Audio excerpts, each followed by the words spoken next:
Welcome to Grand Park here in Westfield. Day 3 of Colts Training Camp in the books, and we certainly learned a lot today. I wouldn't say it was as clean as the first 2 days, offensively, defensively, definitely a little more missteps, but it's early on in camp. Pads haven't gotten on yet, but there were some nice plays. There's no question about it.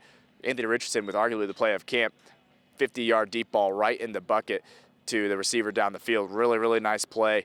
No question about that. A good sign from Anthony Richardson. It wasn't a banner day from the offense. Richardson, Jones, Riley Leonard, as they all kind of get up to speed in this Colts offense. But I want to say Nick Westbrook-Akine also with a really solid performance in 7-on-7 and 11-on-11, most notably a 20-yard catch where he kind of went over the defender, brought it in. So nice for the IU alum, oh, by the way. But C.J. Allen was activated off the PUP list, a short stay for the rookie linebacker, second-round pick out of Georgia. So his involvement, getting the terminology down, being the quarterback of that defense, he has the headset in his helmet, going to be huge for this Colts defense. So really good news that was a short stay. DeForest Buckner participated in 11-on-11 drills, his first team action in quite some time. So another positive sign early on in camp when you talk about 2 guys coming back from injury. So now we just await Alec Pierce, who we don't think is going to be too much longer to see him out on the field. So that's really good news. But what stole the show today, Carlie Irsay-Gordon, Colts owner, talking to reporters after practice, and you'll hear from her in just a second, but doubling down that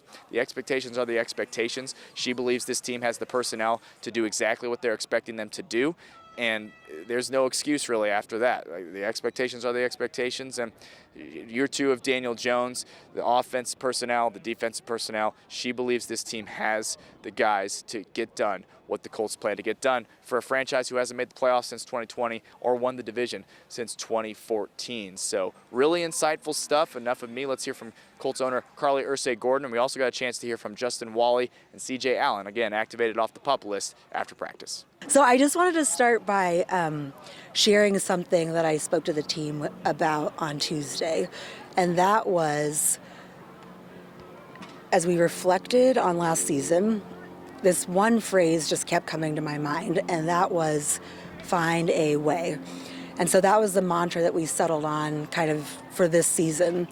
And we came to find a way because we thought about what are the qualities that successful people have. And those qualities are consistency. Those qualities are resilience in the face of adversity. And those qualities, most importantly, are a mental toughness and a find a way mindset. And I know and believe that on our roster and in our organization, we have everything we need this year to get where we need to go. Second, I wanted to make sure I took a minute to thank Westfield and Grand Park for being such wonderful hosts for us for 8 seasons. And finally, most importantly, I wanted to thank our fans. It's always such a pleasure and so fun to be able to get up close with our fans during training camp. And I just want to thank our fans for believing in us. All right, go ahead. So any questions? Carlie, what are the reasons to leave here and to take things back to the complex, and what will be there for the fans from a attendance standpoint? So it was a tough decision to come to because, as I said, Grand Park's been a great host, but ultimately I think we have to look at our team, and as training camps evolved over the years, it wasn't a financial decision. It was really more of about being operational efficiency and making sure our team can prepare to perform on game day, and that was just the best decision. But I also want to add that our fans and having them be able to experience what they're experiencing here will remain a priority, and we just have to figure that out. But it's definitely a priority for us. Carlie, when you say find a way, is that kind of global? It's not just during a game, it's the week before the game, it's the month before, it's training camp. What is finding a way specifically?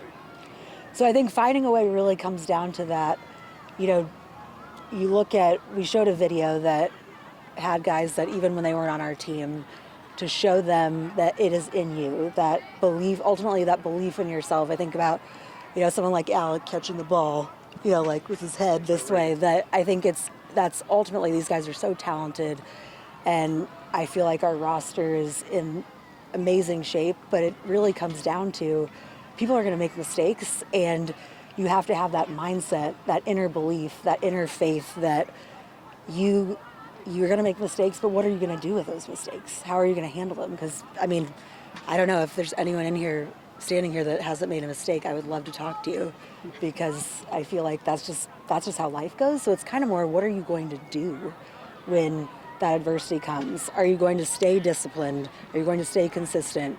Or are you going to go in the fetal position? And I think that kind of comes down to that find a way mindset, which is to have that inner belief. And that's what I feel like my job, the coach's job, our staff, is to help these guys realize and maximize their potential. Carlie, what way do you feel I know like that Vinatieri's going to the Pro Football Hall of Fame next week. You're going to present him. What did that mean to you when you got the news from him that he went? You're going to make me cry again. No, I mean, it's just, speaking of finding a way, when I think about Adam, and I know, Mike, we talked about it, South Dakota State, undrafted free agent, played 24 seasons. I was laughing thinking about, that's almost a quarter of a century. 2,673 points. What? It's just amazing. I'm so proud of him, and it was such an honor because, my dad loved him, our family loved him, and he was kind of that one piece, when you think about putting together a team, and my dad's journey, to getting to those, winning the one Super Bowl, but getting to 2 Super Bowls. And he was kind of that last piece. I feel like he came in, he was like magic dust. We went right to the Super Bowl that year. So it means so much to me. I'm so excited for him. As you evaluated last season and came with that motto for this year, in what way do you feel like the team and the organization fell a little bit short or struggled in being able to find a way over the closing stretch of last year? Well, we certainly can't use injuries as an excuse, because that's something every team goes through. But I think ultimately, sometimes I've talked to coaches and players about what, if you haven't, quite had success yet, right? You have to think about, sometimes it's important to think about where you came from, where you are now, and what you want to become. And I think that's, I think it's hard, when we've had years of not quite getting over that hump. But I think just that's why we're kind of hammering on that, is that if we have all the talent, we have everyone we need to get where we need to go, we just have to continue to make sure we're building a culture that is promoting that inner belief and inner faith that we can do it. What makes you think that this year, I guess, will be different, Carlie? I know you talked about inner belief, wanting to finish the season. What makes this year give you that feeling, that notion? So, James, one of the first things that comes to mind to me is, that first quality and success, consistency. I think when you don't have, quarterback position as an example, that's the leader of our team. I think it's going into the second year, Daniel, seeing what we saw that first half. That's such a key thing. It's key for coaches, the way we build our scheme. It's key for Chris, the way we build our roster and fill in the pieces. So that's kind of one example, but I think, we have everything we need to get where we need to go. Chris was asked about the pressure he feels going into this season. Do you view this as a consequential season for him and Shane's future, and what needs to happen to ensure that future here? I think even if you're Seattle, I think the pressure is always there, but certainly, as I've told Chris and Shane, the sense of urgency has never been higher, and we have to find a way. Carlie, you mentioned a higher sense of urgency back in January. Do you feel like you felt that this offseason? You guys didn't do a ton in free agency. Did you felt like you had the higher sense of urgency leading into, obviously, now camp in the preseason? I think the sense of urgency was higher, Kevin. I think it's also, as Chris said, and he knows we have to win. And things, I was talking about my dad's, I think about building that team that eventually went to the Super Bowl and getting, it goes decades back almost, getting Tony, getting Peyton, eventually getting Adam, getting those pieces. But I think this year, we've got all the right guys that we need to be healthy. We've got, a great quarterback room. We've got, I think we just have to keep, like I said, keep believing that we've got everything we need to get where we need to go. Carlie, can you, and you've been to many training camps, obviously, can you get a feel for an individual team in camp, like the pulse or what have you? Is there a feel? Do you have a feel yet for what this team is? So it's only the third day, and I think until the pads come on, I think that everything changes, as you guys know, when the pads come on. But I think, when I think about even during OTAs, they're not there's only like a small chunk that's mandatory, but I think starting the guys that showed up, seeing the way guys that were hurt, that rehabbed, I mean, I think everyone is very dialed in. So I feel really good about where we are right now. Jonathan Taylor said that he wants to be a Colt for life. It was a couple days ago. I know it's the final of his contract. How important is it for you as the owner? We've called the shots here, try to figure out a way to get something done for him. How important is it? Yeah. Well, I love Jonathan. I mean, I'm really proud of the leader that he's become on our team. I mean, he's one of our pillars. I mean, his picture's on the stadium for a reason. And I would love it if he would be a Colt for life. You talked about the roster where sort of it needs to be, but if Chris comes to you and says, we need a receiver, and it's going to cost X million, are you fine with that? Do you kind of leave that up to him? Or yeah, do you just sort of have the veto? So, I mean, Chris, it's up to Chris, but he keeps me in the loop, and obviously when, it's a decision like that, I would be involved, and he does a great job of that. But I think we're just going to have to see how that plays out, because I think he's kind of in charge of the depth there.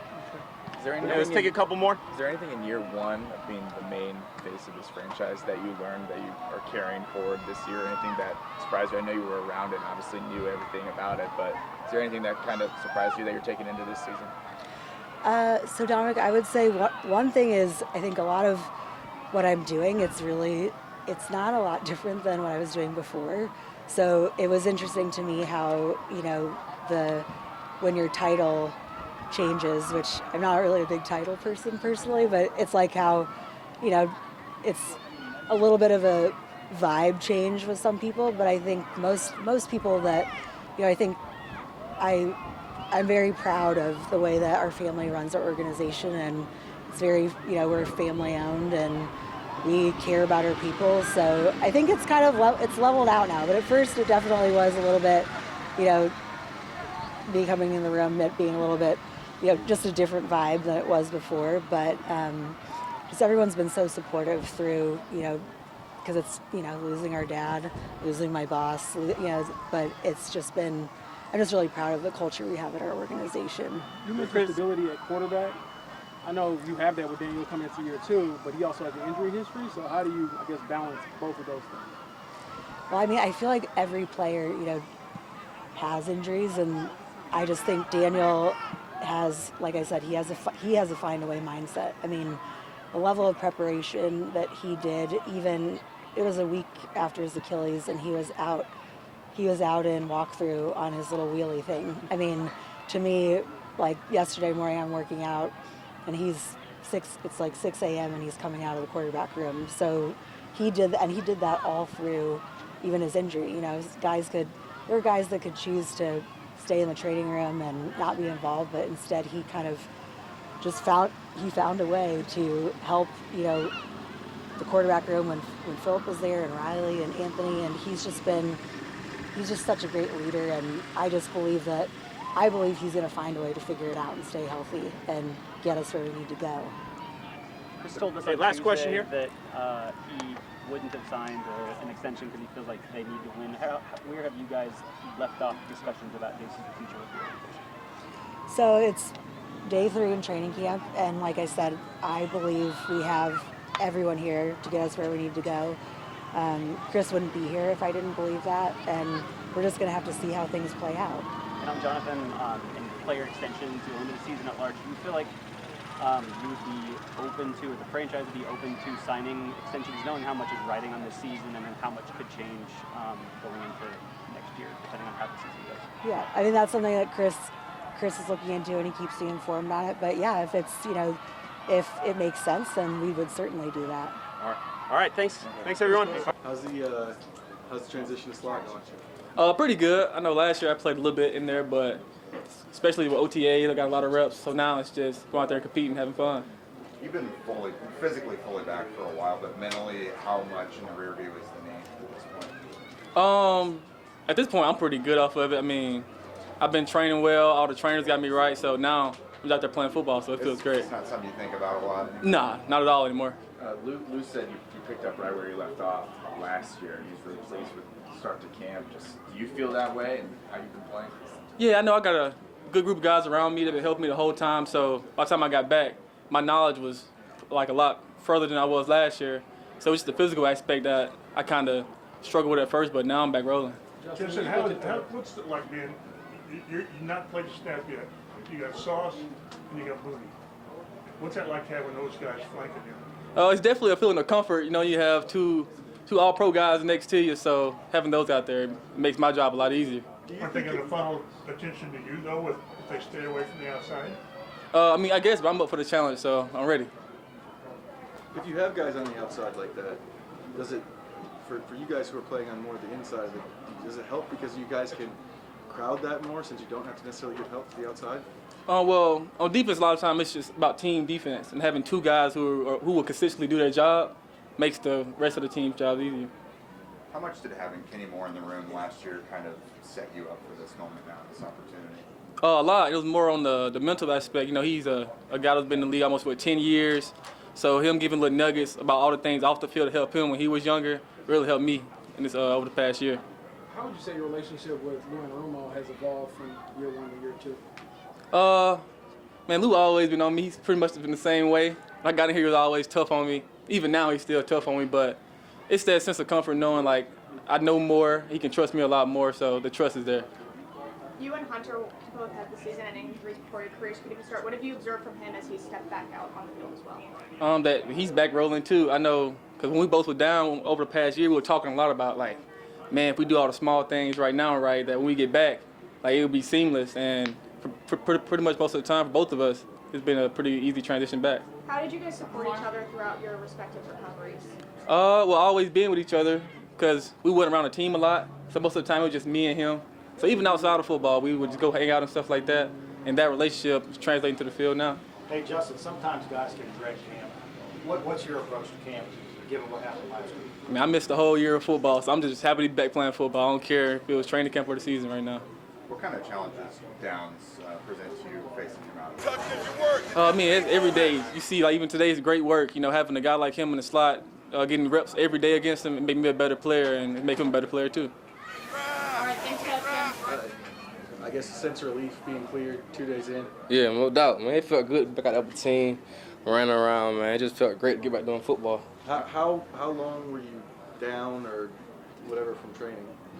That's a couple days. It wasn't nothing too serious though. You know, we just wanted to take the proper steps of feeling like I can move and stuff like that. Do you feel good? Yeah, I feel good. Yeah, for sure, no doubt. I'm sure it's a lot of information coming at you. Like the mic is a pretty responsible position. So what's that balance been like, just trying to get your footing in the NFL while taking on all this information? Man, I see it as like just a great opportunity and a blessing. You know, everything that I kind of prayed for. You know, like I say, it's everything I dreamed of. So man, just exciting. That's how I look at it. What can you tell us about the C.J. Allen Day back in your hometown? It was just very fun. Seeing the community come together. You know, we have on our blue. You know, and our blue represents Mark County and the Colts, because both of the teams are blue. So man, it was fun. The opportunity you have this year on this defense, your first year, like how exciting is that for you, and how much responsibility you take for what you can do with this defense? Like I said, man, it's definitely exciting. That's how I kind of see it as a great opportunity. You know, I know nothing is given. I got to go out there and earn it each every day, and that's what I'm willing to do. CJ, when did you strain the calf? I think like Thursday.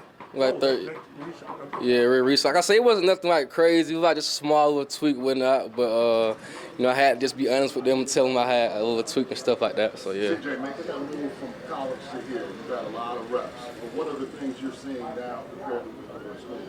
I think, man, really just the little things, like are you in your right gap or you one step off from your gap. You know, these linemen in the league, they're fast. So, one step can get you out your whole play. The excitement of just putting your helmet on, like, how did that feel this morning knowing, okay, this is finally here? Not all the way here with the game, but it's here. No, it definitely felt good walking out with my cleats on, and being able to walk up the blue carpet with my teammates, my linebackers and stuff like that. So, man, it was great. Lou said you were basically there every day this summer. What did you focus on during that time learning this summer? Man, really just my body, just get my body back right, and coming in, and diving deeper into the playbook and stuff like that. So I just wanted to be here and I'm going to be in camp.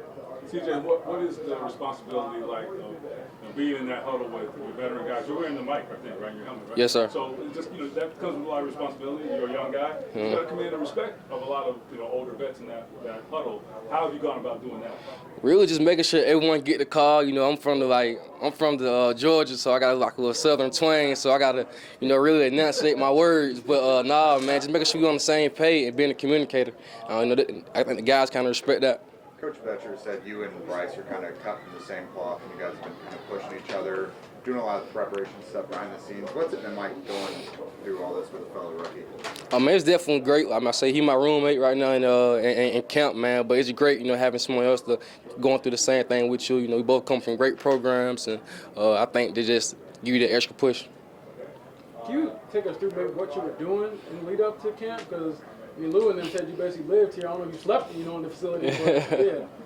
Man, really just training, man, running, doing drills, conditioning, and stuff like that. I think I got a little ahead of myself. Probably should have shut it down that day, went home, got some treatment, but I decided to get another one in and had a little small little tweak. Yeah. You worked so hard to get to this moment in your career. Take us through it, your emotions. What was it like for you just to get out here, first day of camp here with this team? Man, definitely gratitude, being thankful. I don't think like a lot of people in this world not gonna be able to experience that, being able to play for the Colts and at a training camp practice. So man, it's an unbelievable feeling. And it was just 2 days when you initially went there with that injury late last week. Like, it's a frustration. What did you deal with, and how did you kind of compartmentalize that, and not get too down or frustrated knowing you would miss your first couple of days of rookie camp? Oh, yeah, it was definitely a little frustrating missing the first couple of days, but man, I just had to control what I control, and that's coming in on meetings, meeting extra, and just doing my rehab. How would you describe your relationship with Lou and Rumo since being drafted to where you are now? Well, it's definitely been great, man. I just think he caught that same type of demeanor as Coach Smart, wanting to get the best out of you, hard-nosed coach, and go push you. So, man, I enjoy it. Thank you. I appreciate it. Great to hear from Colts owner Carlie Irsay-Gordon, Justin Wally, C.J. Allen. I don't know if we were expected it to be that short of stay on PUP, but we're certainly excited about that. I know he is to get back out here on the field. Jake Arthur of Locked On Colts joining us, as he always does after Colts training camp days. Okay, let's start with Colts owner Carlie Irsay-Gordon. What did you take from her comments? I mean, she was asked what it's going to take for Shane and Chris to stay, and I think we got an answer, maybe without explicitly getting an answer. Yeah, I feel like she showed conviction and doubled down in her statements from January when she said, the pressure to perform and succeed has never been higher. She said she feels like they have the ingredients and the people in here to be successful, and so, I mean, if you don't win, then you're saying your expectations are the expectations. Yeah, she said year 2 of Daniel is huge. Yeah. This roster has the pieces to do what the goal is, and I'm assuming that goal is make the playoffs. And who knows if we get into the weeds here, if a 9-8 playoff berth in a first-round loss, if that's enough, we don't know. Yeah. It's certainly in the eyes of Carlie Irsay-Gordon and the Irsay sisters, but. What else did you take from her comments just about, leaving Grand Park or this team, this training camp? We got to catch up with her for about 10 minutes. Yeah, I think one of the resounding things with her when I just think about the last year or so is I just think she's trying to modernize this franchise a little bit. Yeah. I mean, the Colts were only one of a handful of teams to still go off-site for training camp as of now. Most teams stay at home and kind of stay under their operations. And I think there's benefit to that, but they also want to keep the fans involved however they can. They've got a year to kind of figure that out to make the experience good, whether it's at the facility or, going around to different spots and just bringing the action to the fans. I just think it's all about kind of getting the Colts back up to where the rest of the league is moving in a lot of different directions, and hopefully that will get them out of the weeds and not just treading water anymore. Right. And, it's kind of little things like that, reinvesting your time and attention and finances back into the team and just kind of seeing where that can take you. No question about it. All right, on-field action today on day 3 here on Friday. You want to talk about the defense. C.J. Allen, a short pup stay. Yeah. Getting first-team reps with that linebacker group. He's jacked, I have to say. He's a big dude, I mean, my goodness. But he said it wasn't anything major. He got out, and that's going to be huge for him, just as far as the learning curve, being a rookie, getting in Lou Anarumo's defense. He's got the headset in his helmet, so, being able to quarterback this defense. Maybe it's too early to say what you see from him, but just being activated off the pup, getting involved, that's huge for this defense. Yeah, I mean, he said he hurt the calf, like last Thursday, so he was out a week. So that's good that it wasn't something where he injured it 3-4 weeks ago and he's just now coming in. So, I mean, he's a guy I don't really worry about the mental aspect, because that's kind of why you pick a guy like that. He's the quarterback of the defense, always working behind the scenes. So like the mental stuff you don't worry about, but you do have to kind of translate that all into what you're doing out here on the field. And you can do walkthroughs and all that stuff, but there's nothing compares to live reps. Yeah. And so he's finally getting those live reps with this first team defense, and he's not far behind. This was only day 3. So just him getting out here with, Bryce Betcher, who, for my money, is kind of the leader in the clubhouse to start at that other linebacker spot. If you're 2 rookies who are going to be starting at linebacker during the year, chemistry is going to be huge. Yeah. You've got to know each other. You've got to know where each other's going to be. So Allen just already getting back out here is huge news. And now we just await for Alec Pierce as the last pup holdover. And DeForest Buckner taking part in 11-on-11 yeah, team finally drills. got out there today, yep. That's big as well. Yeah. I mean, a healthy DeForest Buckner and an impactful DeForest Buckner just is humongous for this defense. Absolutely. There's no question about that, leadership-wise and production-wise for this Colts defense. Last thing I got for you, just overall impressions. I'd say it wasn't as clean as the first 2 days of camp. Some missed throws, kind of not, I wouldn't go as far as to say sloppy, but just wasn't a banner day. What did you make of the day here on day 3? Yeah, it's been a little up and down for Daniel Jones. Kind of hit or miss today, I would say.